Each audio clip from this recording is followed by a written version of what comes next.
Y hay un tema nacional que le preocupa a los colombianos y sobre todo toca algo sagrado, la infancia de los niños y las niñas en Colombia.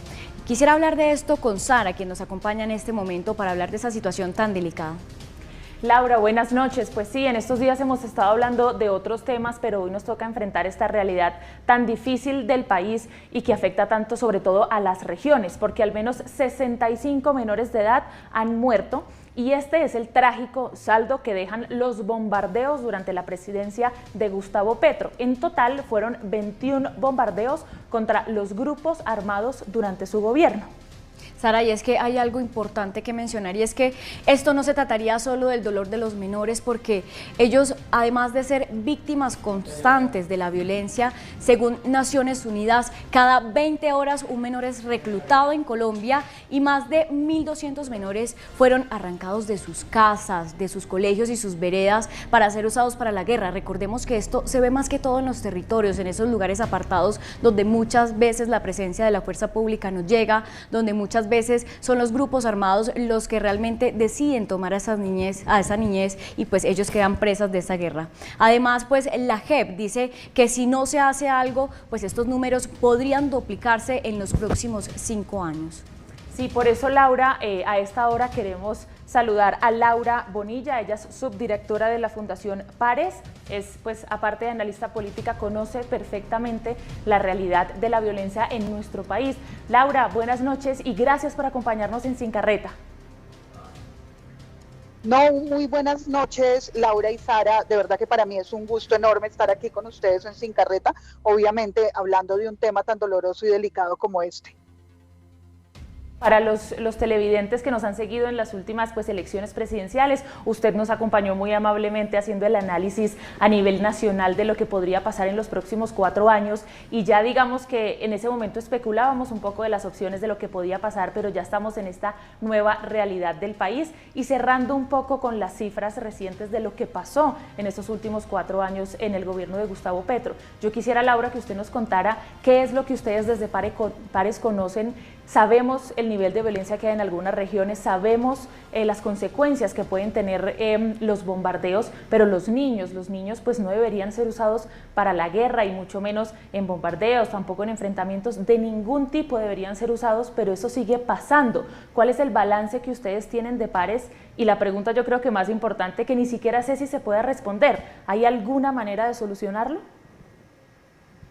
Pues mira, claro, hay muchas maneras de solucionarlo. El problema grande que tenemos en Colombia es que ni siquiera sabemos cuántos menores son reclutados.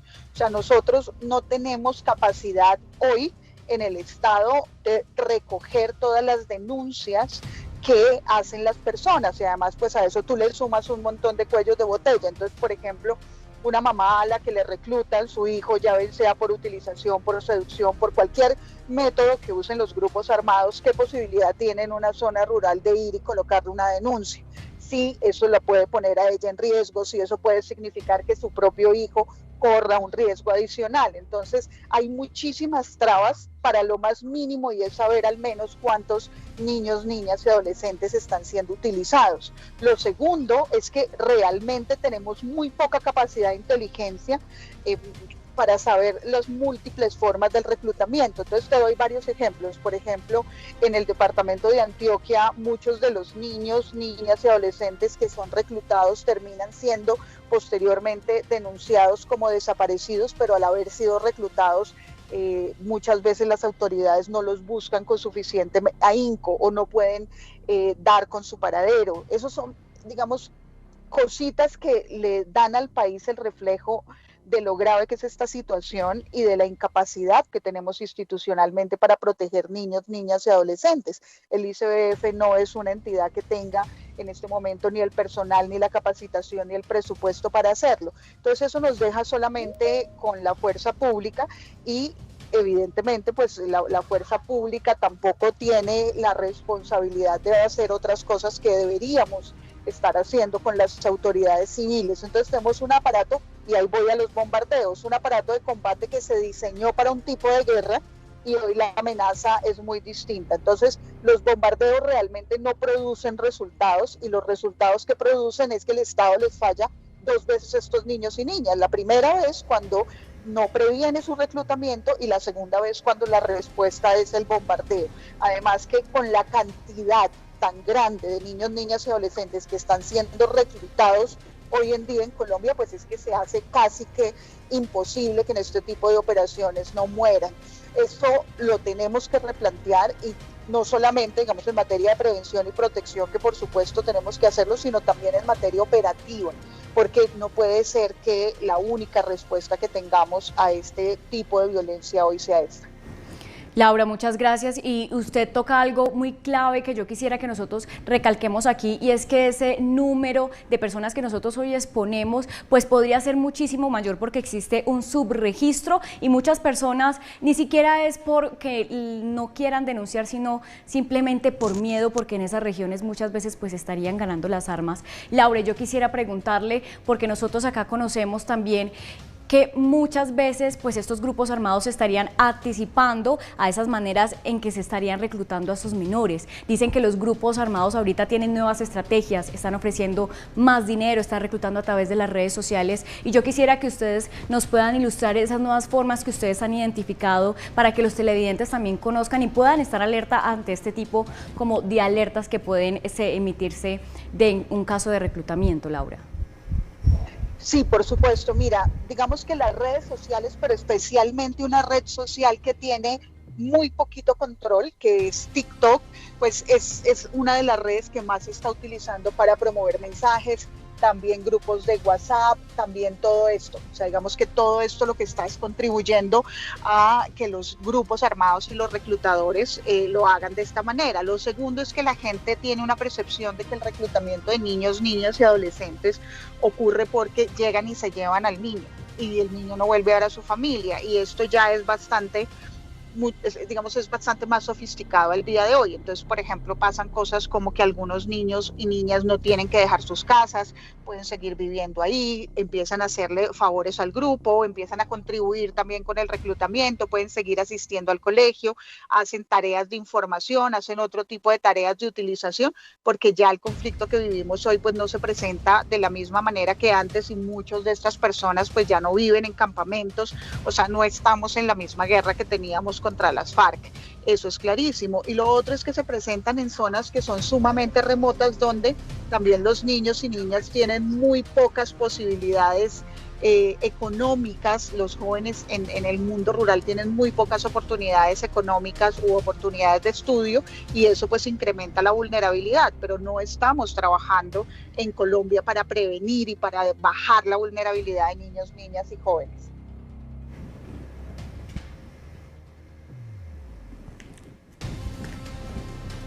Laura, muchas gracias, y yo quisiera también preguntarle, porque nosotros hemos evidenciado, y como usted también los menciona, vimos estas cifras de que en los últimos años se ha incrementado a 300% este reclutamiento, y lo que también evidencian los expertos es que esto podría continuar al alza en caso de no cambiar las estrategias. Yo quisiera preguntarle, Laura, a ustedes desde Pares, ¿qué creen que podría ser, cuál creen que podría ser esa ruta para que realmente se pueda como contrarrestar este nuevo modelo, estas nuevas formas de reclutamiento, y sobre todo cuál es el panorama que ustedes avecinan para estos próximos años? Pues mira, yo creo que hay varias cosas que tenemos que cambiar, pero especialmente, digamos, el sistema de prevención y protección en Colombia está completamente desfinanciado, y la prevención y la protección de niños, niñas, adolescentes está dispersa en muchísimas entidades, cada una hace lo que se puede, y finalmente pues terminan cayendo las responsabilidades en alcaldías de categorías 5 o 6 que no tienen el presupuesto más que para hacer talleres. Entonces te voy a dar un ejemplo sobre un análisis que hicimos muy recientemente sobre las alertas tempranas para el municipio de Tibú, que es donde más se presentan este tipo de casos. Entonces, en esas alertas tempranas, la Defensoría pues cumple muy juiciosamente con su tarea de alertar el riesgo de reclutamiento, pero las alcaldías terminan haciendo lo que pueden con el presupuesto que tienen y con el contexto que tienen, y es hacer talleres de prevención con profesores y con padres de familia, y eso pues realmente no va a funcionar al nivel. Entonces necesitamos sí una transformación muy grande de ese sistema de prevención y protección de violaciones a derechos humanos, de prevención de violaciones a derechos humanos, y luego el sistema de atención, porque necesitamos darle a estos niños, por ejemplo, una ruta alternativa de reincorporación individual, que no es la ruta que tenemos hoy. Necesitamos darle mucho más recursos al restablecimiento de derechos de los niños y jóvenes y de darnos otro tipo de alternativas. O sea, hay muchas cosas que se pueden hacer, pero se necesita voluntad política de decisión y también se necesita presupuesto de instituciones. Trabajar con las alcaldías en estas rutas de protección y de prevención es sumamente clave, y en eso pues sí, digamos, no solo los últimos 4 años, sino ya hace mucho más que 4 años hemos estado fallando en eso.